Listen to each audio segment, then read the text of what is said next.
Opening मुकाबला है, उस ओपनिंग मुकाबले में जो है टीमें भी जो है तगड़ी, एक राइवलरी आप वहां पर कह सकते हो, आरसीबी वर्सेस मुंबई, और हरमनप्रीत एक तरफ इंडिया की कप्तान, स्मृति एक तरफ, दूसरी तरफ इंडिया की उप कप्तान स्मृति मंधाना।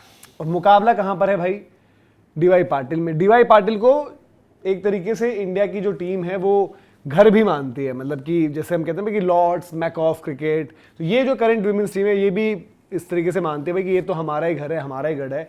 तो WPL शुरू होने जा रहा है, और WPL इसलिए भी इंपॉर्टेंट है क्योंकि T20 वर्ल्ड कप विमेंस वाला भी है, तो वहां पर भी कुछ परफॉर्मेंसेस पर नजर रहेंगी, जैसे कि यहाँ पर श्रियंका पाटिल बड़े लंबे टाइम के बाद एक्शन में दिखेंगी, तो बड़ी एक्साइटमेंट रहेगी। तो किस तरीके से आप देख रहे हैं? आरसीबी की लड़कियों ने पहले ट्रॉफी जीती थी, फिर उसके बाद जो है लड़के जीते थे ट्रॉफी, फिर उन्होंने ट्रॉफी। यार मैं इस तरह देख रहा हूँ कि मैं जब सोशल मीडिया देखता हूँ थोड़ा सा और उसमें नजर डालता हूँ तो एलिस पेरी नजर नहीं आती है। तो लोग कहते क्या है कि एलिस नहीं है तो क्या होगा, और देखो क्या होगा, ये बात सच है कि बिना एलिस के हम शायद जो पहली ट्रॉफी जो मतलब आरसीबी की ने पहली ट्रॉफी जो जीती है, मतलब ठीक है लड़कियों ने भी जीती है पर शुरुआत हमेशा महिलाओं ने की है, कन्याएं ने की है, जो भी कह सकते हो आप, तो वो लेकर आई है, तो उनकी बहुत बड़ा योगदान था। बट मैं चाहता हूं कि अगर वो नहीं है तो उनके बिना भी करना है, क्योंकि ये एक स्टेटमेंट होता है कि यार एलिस पेरी नहीं है, एलिस पेरी नहीं है, एलिस पेरी नहीं है, वो वाली चीज़ है कि नहीं है तो भी करना है। और कॉम्बिनेशन तगड़ा जो चल रहा है, जो दिमाग में चल रहा है कि यार ये 11 होनी चाहिए, वो कल मैं चाहता हूँ कि वो फील्ड पे उतारे, क्योंकि हमने प्लेयर्स भी बहुत तगड़े तगड़े लिए इस बार, आरसीबी ने प्लेयर्स भी काफ़ी तगड़े तगड़े लिए, और मुझे ऐसा लगता है कि कल का मैच 60-40 है, 60 मतलब आरसीबी है, 60 आरसीबी। बट पता नहीं क्यों एलिस पेरी के नहीं होने से ना वो आरसीबी अधूरी से आपकी मोहब्बत अलग है। नहीं, मोहब्बत वाली बात तो है ही, देखो कायदे से अगर देखा जाए डिफेंडिंग चैंपियंस को ये सोच रहे हैं कि भाई टीम मुंबई की, आपको लाइनअप बताऊं कि आपको, फिर मुंबई की लगभग वो सेम ही टीम है उनके पास।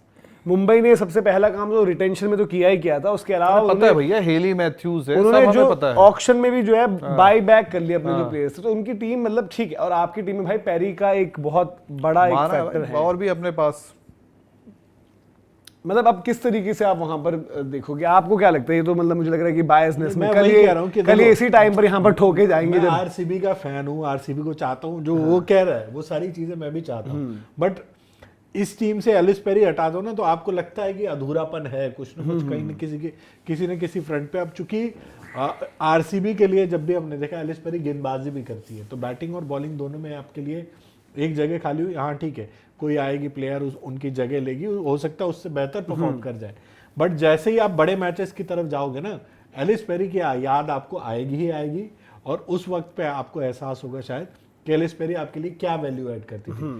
बट ठीक है, टीम वैसे सॉलिड है, मुंबई की टीम चूंकि चैंपियन टीम रही है, 2 बार की चैंपियन वो हैं, तो उनके सामने मुकाबला हमेशा चैलेंजिंग रहेगा, और टीम भी उनकी सॉलिड है। कोर जो हम बात करते हैं कि मुंबई ने मेंटेन किया हुआ है, तो एक अच्छा मुकाबला देखने को मिले। और वही मतलब नवी मुंबई मुकाबला, एमआई का स्क्वाड भी आप देख रहे हैं, आरसीबी का भी स्क्वाड दिखा दीजिए, फिर उनकी 11 के हिसाब से बात करते हैं, 11 किस तरीके से लग रही है। और ये भी आपको जो है चेजिंग ग्राउंड जो हम देखते भी हैं कि भाई यहाँ पर भी आपको रन चेजेस की आप बात करते हो, और मुंबई इंडियंस से अब देखना पड़ेगा कि जिस तरीके से जो उन्होंने स्क्वाड भी, आप ये स्क्वाड कॉम्पोजिशन भी देख लो, अभी पूजा वस्त्रकर को लेकर वही चीज़ है, क्योंकि पूजा का आपको याद आएगा कि पूजा वस्त्रकर को लेकर बात ही कही गई थी कि भाई कि पूजा, आप जिन जिन खिलाड़ियों का इंजरी वाला इशू है आप उनको पिक करना न करना आपकी कॉल है, बट वो 100% कोई गारंटी नहीं है और आपको रिप्लेसमेंट्स नहीं मिलेंगी। तो पूजा वस्कर भी इंडिया के सेटअप के लिहाज से इंपॉर्टेंट है, बट बड़े लंबे टाइम से आउट ऑफ एक्शन है, तो उनको उन पर भी नजरें रहती है भाई कि वो एक्शन में आ रही है नहीं आ रही है। लेकिन आपकी तरफ से यही है कि भाई आरसीबी की तरफ से जैसे जॉर्जिया वूल, वो उनका भी नाम बड़ा ऑस्ट्रेलिया के बाद से, जब मतलब उनकी पहले WBBL की बात कर लो, फिर उसके बाद ऑस्ट्रेलिया से भी जो खेली है, तो मोस्ट लाइकली अभी लग रहा है कि आपका नया ओपनिंग पेयर वहां पर दिखेगा आपको। अरे स्मृति और जॉर्जिया वॉल वही लग रहा है, वो आपको लग रहा है, तो आपकी बस वो 3 नंबर पे, क्योंकि अब वो चली गई ना अपनी, तो वो थोड़ा सा फंस गया है, तो चलो वहां पे अब यार समझ में नहीं आ रहा, क्योंकि एक दयालन हेमलता आपने ले रखी है, वो फिर वही बनता है, या फिर गौतमी नायक की बात हो रही है कि क्या वो खेलेंगी। हेमलता जी का भी मतलब थोड़ा सा है कि उनको भी परफॉर्म करना होगा, आपने ग्रेस हैरिस भी ले ली है। आप कैसे, ग्रेस हैरिस तो है 11 में, मैं वही कह रहा हूं कि हिटिंग के लिए इनके पास वो चीज असला सही है, मतलब Grace Harris, Richa Ghosh, Nadine de Klerk, best finisher of the whole women's league, अगर हमारे आपकी पास है। मतलब पूजा वस्कर खेलती तो वो भी रहती ऑप्शन, बट या फिर आप सयाली जो जिनको आपने रिप्लेसमेंट मेरे ख्याल से सयाली आई थी इनकी ना एलिस पेरी की जगह, सयाली सदगरे इनकी रिप्लेसमेंट आई थी।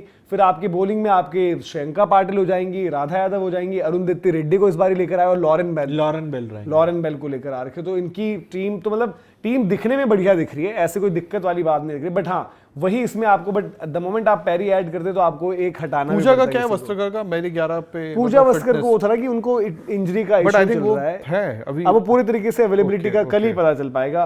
बट अगर आपके पास पैरी रहती तो आपको एक डिसीजन लेना पड़ता है कि भाई कि पैरी को अगर खिलाओगे तो हटाओगे किसको, हाँ, तो है वो ना? तो ऑब्वियस सी बात है ना, फिर आपका कॉम्बिनेशन आपको फिर आपको उस तरीके से देखने को फिर पड़ता आपको है। एक But overseas यार का- पैरी तो पैरी 4 है फिर। ओवरसीज आपके जॉर्जिया वो लोग हैं, एक हो गई है ना, ग्रेस हैरिस हो जाएगी, हो गई Nadine Nadine de de Klerk, de Klerk खेलेगी, हो गई, और लॉरेन बेल को आप खिलाओगे तो 4 ही लॉरेन बेल यार बट मुंबई के लिए, मुंबई में पहले यास्तिका भाटिया लगातार हुआ करती थी, बट अब क्योंकि कमलिनी को इन्होंने जो है दूसरी पेसर अरुंधति हो जाएगी। हाँ कमलिनी को इन्होंने पहले से रिटेन भी किया था और इनके हमने बात भी करी थी, अभी डेब्यू भी हो गया उनका, उतना शानदार नहीं रहा था। बट हेली मैथ्यूज और वो ओपन करेंगी। फिर आप सुनो भाई, नेट सिवर ब्रेंट 3, 4 नंबर पर हरमन होंगी, 5 नंबर पर मैलिकर होंगी, फिर 6 पर आपकी अमनजोत भी होंगी। फिर उसके बाद भी इनके लाइनअप में अगर आप इन्होंने वो भी तो लिया था ना, वो किस सजना जी भी इनके सजना पास जी है हैं, ना? वो कौन ले गया था पूनम जो खेमनार। इंग्लैंड की, उनका नाम भूल गया मैं।